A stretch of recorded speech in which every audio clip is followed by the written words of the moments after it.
Good morning, guys, and happy Monday.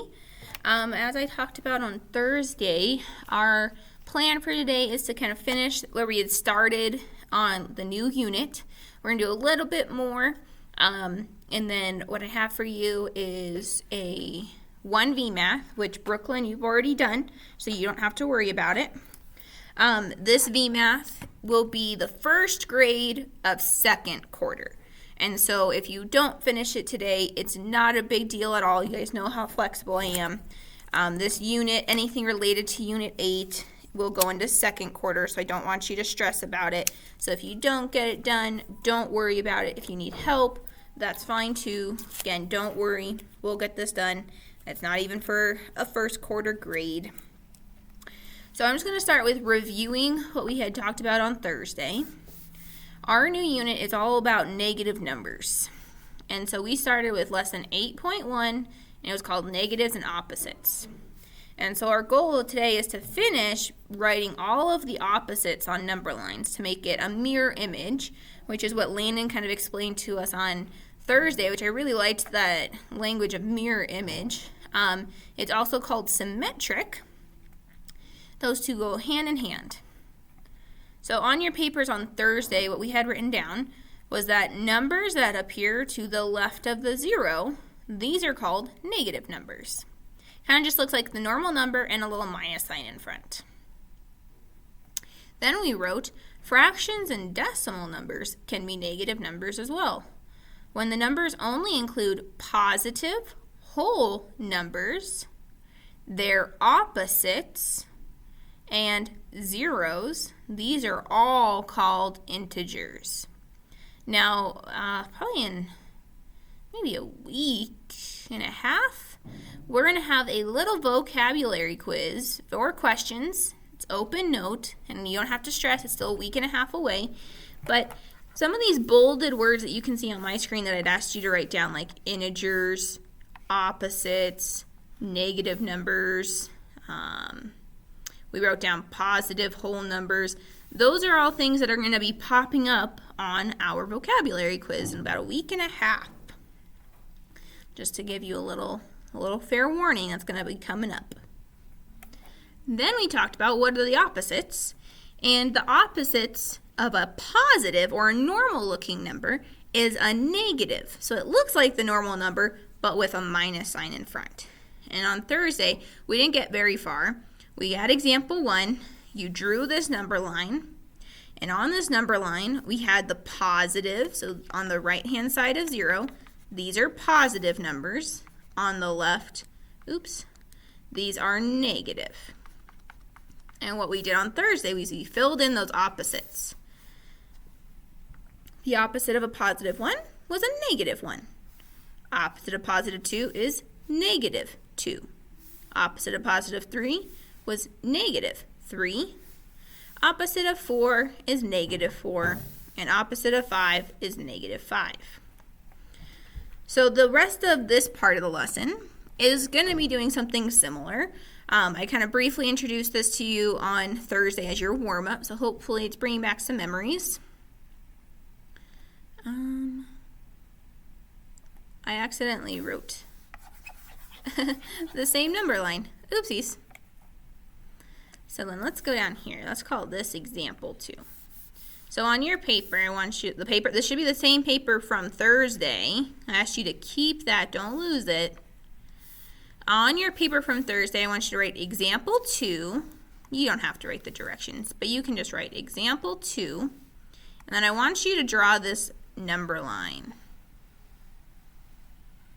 So it should have, I think, 11 spots, 11 tick marks. I have 1, 2, 3, 4, 5, 6, 7, 8, 9, 10, 11. Okay, so you start with just drawing a line on your paper and draw 11 tick marks.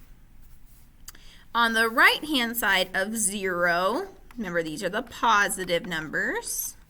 On the left will be the negative. For now, I just want you to pause and get the number line copied down. Okay, so what you should have in your paper is a number line that has only the positive numbers filled in. Our job today is to fill in the negative or the opposites of these positive numbers. Now this time we're dealing with fractions and decimals. The fraction and the decimal that you see right above the tick marks, they go together. So the decimal version of that fraction are one and the same. So 1/4 as a 1/4 as a decimal is 0.25. The decimal of 1/2 is 0.5. The decimal version of 3/4 is 0.75. 1 is like 1 whole, so we just keep it as a 1. But then we jump to 1 and 1/4. This mixed number as a decimal is 1.25. What we're going to do is write the opposites of the decimals and the opposites of the fractions. So I'm going to start with the opposites of the decimals. Then I'll have you pause and attempt the opposite of the fractions, and then check your answers by unpausing. So starting with the opposite of 0.25. Well, it's going to still be like one tick mark away from 0, so first tick mark on the left. The opposite of a positive is a negative. So the only difference is I write a minus sign and then 0.25. And this is read as negative 0.25. And I do that again. My next positive or normal decimal was 0.5. An opposite of a positive is a negative. So I say it's negative, or a little minus sign, 0.5. The next decimal is 0.75. Its opposite is negative 0.75. So you should start to notice the only difference is that on the left side of 0, there's these little minus signs, which are the negative values. Now I have an opposite of a normal one or a positive one, and that's negative 1. And last for the decimals is 1.25. It's a positive. It's a normal number. So the opposite of a positive 1.25 is negative 1.25. Okay, your job is to pause the video and attempt filling in the opposites of the fractions. Unpause to check your answers. Okay, hopefully you worked through this. Let's see if you got it right. And if you didn't, that's okay. Please just correct your work. This is brand new stuff that we'll keep talking about. So just kind of keep trying. That's really what matters. The opposite of 1/4 is negative 1/4. Opposite of 1/2 is negative 1/2. Opposite of 3/4 is negative 3/4. Opposite of positive 1 is negative 1. And opposite of positive 1 and 1/4 is negative 1 and 1/4. Hopefully that wasn't too challenging, but we're going to do another warm-up like this tomorrow, so if you still need some help, that's no big deal. This is brand new. No worries. We'll get to where we need to be. So that was the end of the first lesson of our new chapter, our new unit. Now, I do want to get a little bit further, and during this lesson, we're going to move on to a new section. We're going to move on to section 2. And so I would recommend you actually take out a new piece of paper for this new set of notes. So let me get to that page. This won't take too long, I promise. These aren't time-consuming problems. In terms of writing, there's not a lot of notes, if you will, that we're actually going to write down. But on your new piece of paper, what I need you to write is lesson 8.2, representing change on a number line. If you'd prefer to write unit 8, lesson 2, and then that same title, that's okay too. It's the same thing. During this part of the lesson, our learning objective is to solve problems with negative numbers on a number line. So take a moment to at least get your paper ready, get your title on there. When I highlight in yellow, that's really just kind of the big thing we need. So first thing we're going to write down is example 1. And example 1, I need you to write down this problem, even with the little box, and the number line you see. So all of the problems today are going to look like this, where we have a little problem with a box missing and a blank number line. The blank number line is how we're going to show our work. Okay. If you need to pause the video to get that written down, that's fine. But we are going to keep going now. So it says to use the number line to solve the equation. Oh, before I say that, no, you do not need to write down this question of how do we represent positive and negative change on a number line. You don't need to write that down. What I highlighted in yellow is the must write down.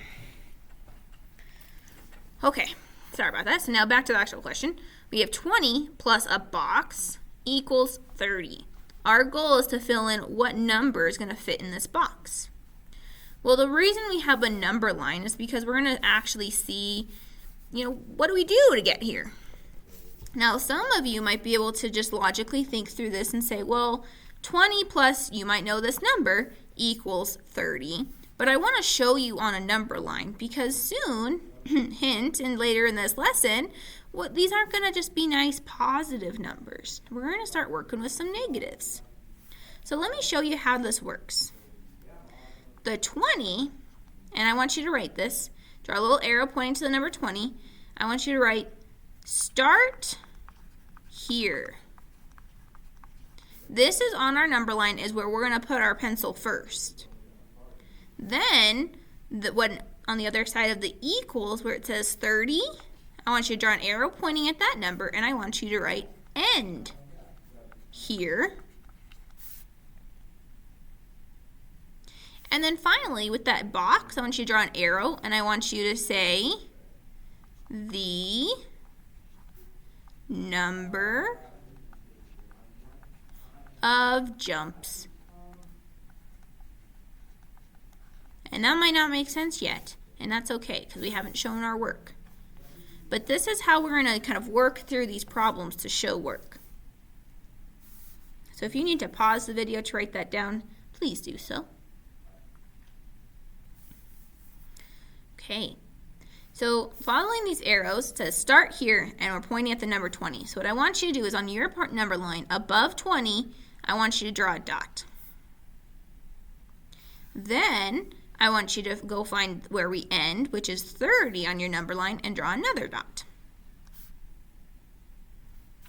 What we're going to do is jump from the 20 to the 30. But when I say jump, I mean we're going to count really like how many numbers are in between us. So when I say a jump, I'm going to draw like a kind of little hill from one number to the next. Put your pen or pencil on the 20, which is where we start, and I want you to draw a little hill to 21. That's one jump. Keep your pencil there. We're going to draw another hill from 21 to 22. Keep doing it until we get to our last dot. So another jump from 22 to 23. Another little hill. Another little jump or another hill from 23 to 24. Again, 24 to 25. And we keep doing that. 25 to 26. 26 to 27. 27 to 28. Excuse me. 28 to 29. And finally, 29 to 30. So, what I'm going to fill in this box is just counting how many hills or how many jumps it took me. So I'm literally counting like the tops of my hills. So I have 1 hill, 2, 3, 4, 5, 6, 7, 8, 9, 10.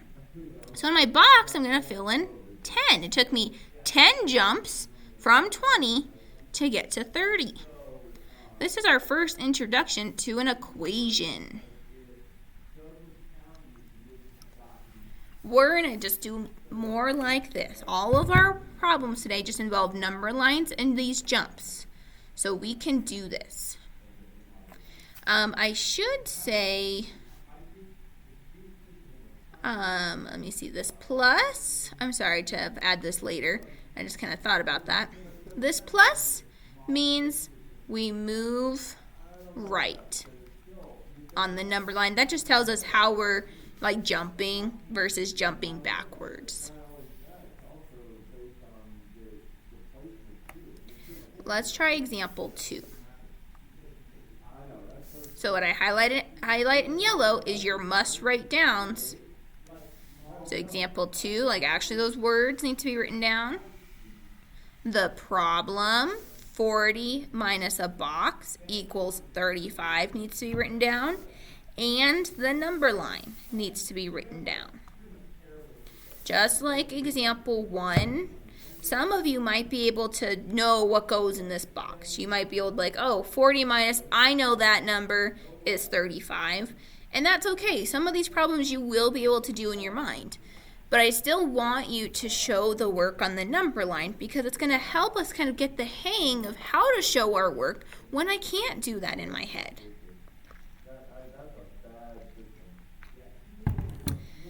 So if you need to pause the video to do that, please do. Okay, now what I'm going to do is I'm going to label my problem the same way I labeled my first one. So the very first number we see is 40. That's where we start. The last number after an equal sign is where we end. This time, since it says minus, this means we have to move left. And the box is still the number of jumps. Now, I'm going to abbreviate the word number with like what looks like a hashtag. That's the number sign. And the reason I'm doing that is because I'm running out of space. So I'm going to say the number, and then this like hashtag is the sign for the word number of jumps. So just like the first problem, we're going to draw dots of where we start and where we end. So starting here at 40, it's way here at the end of our number line. So above 40, I'm going to draw a dot. I'm going to go find 35 on my number line, and above it, I'm going to draw another dot. Just like before, I'm going to put my pen or pencil on where we start, which is 40, and I'm going to draw little hills, which represent the numbers we're jumping to and from, until we end at 35. So some of you might want to start at 35 and draw jumps to the right. You'll still get the same answer, but I'd like you to follow this process of starting where we need to start. In this case, it's a minus, so we have to move left.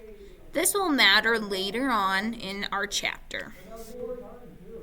So put your pen or pencil on 40, and then I want you to go backwards. So I'm drawing one hill from 40 to 39, so I'm going backwards because that's subtraction. I'm going to have to move left. Then another hill from 39 to 38, 38 to 37, 37 to 36, and 36 to 35. Then we just count our jumps. So I have 1, 2, 3, 4, 5. So in my little box, I write 5. So 40 minus 5 is 35. I'm thinking some of you may have been able to do that, which is awesome, in your head. I mean, hopefully that subtraction wasn't too challenging. We only have 2 more problems, and then we'll stop for the day. Okay, so next one is example 3, and then what's going to happen is I'm going to kind of set the problem up for you. And then I'm going to have you pause and see if you attempt the problem on your own, unpause to see if you get it right. So this one is -5 plus a box equals 2. Have to have that written down. You have to have this number line written down. So if you need to pause to get it written down, please do so.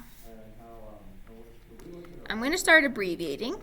So the first number I see from the left to right, this is -5 Ooh, now we're going to be kind of going, we're starting in the negative numbers. That's different for us, but it's still going to, the process will still be the same. So I'm going to start at -5. This time it's a plus, so we move right. And we end at +2. So we start off the same way. We're going to draw a dot at our starting point, which is -5. And go and draw a dot at our +2, which is way here on the right-hand side of the number line. At this time, I want you to pause the video to draw your jumps and fill in your missing box.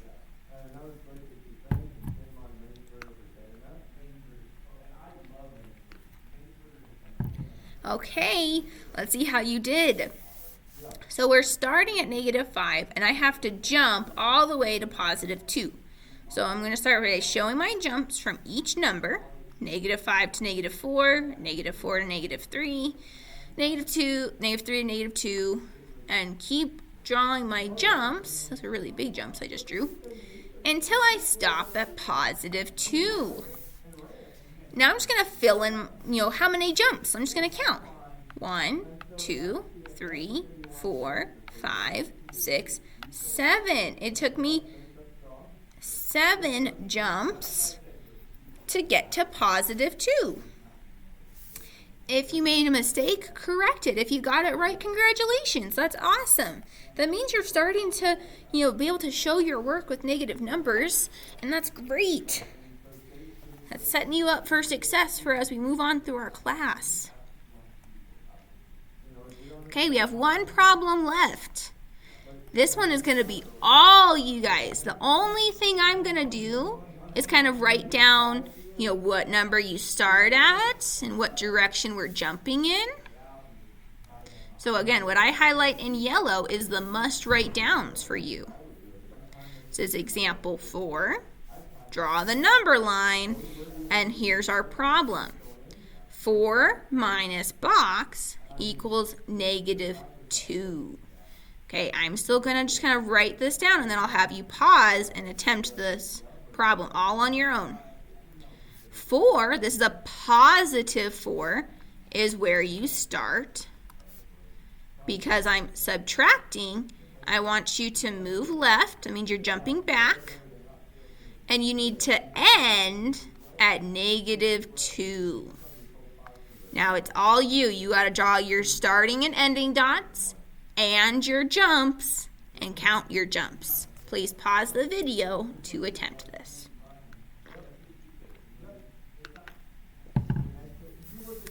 Okay guys, let's see how you did. It's our last problem of this lesson.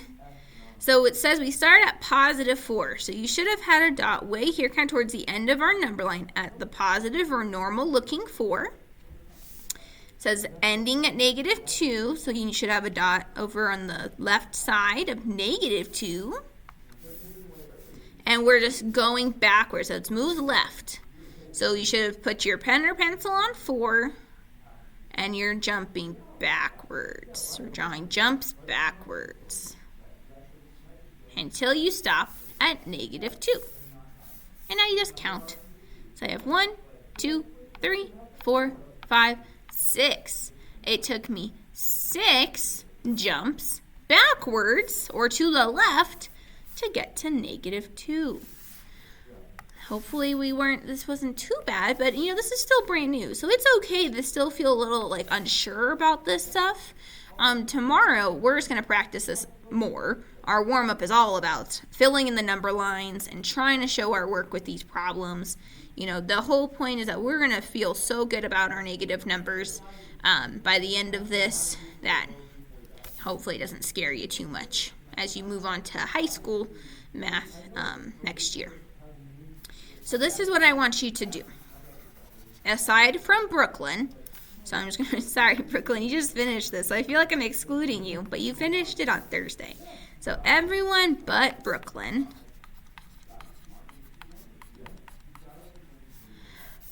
you have 1V math.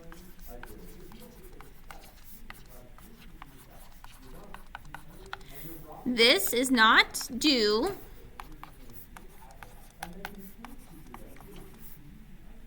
until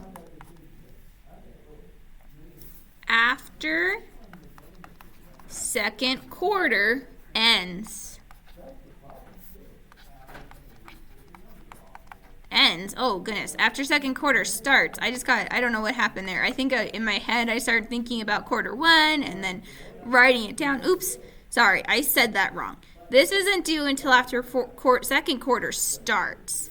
So do not feel rushed. I want you to just attempt the VMath. Tomorrow, I'm going to keep helping you. So just get as far as you can. If you run into some problems and you're like, oh, I really need Miss Horner's help, that's okay. Just stop and we'll talk about it tomorrow in class. So I just want you to at least look at it, try a problem, see how you do. So that is it for our lesson. I will see you guys tomorrow, and I hope you have a good rest of your day. Bye, guys.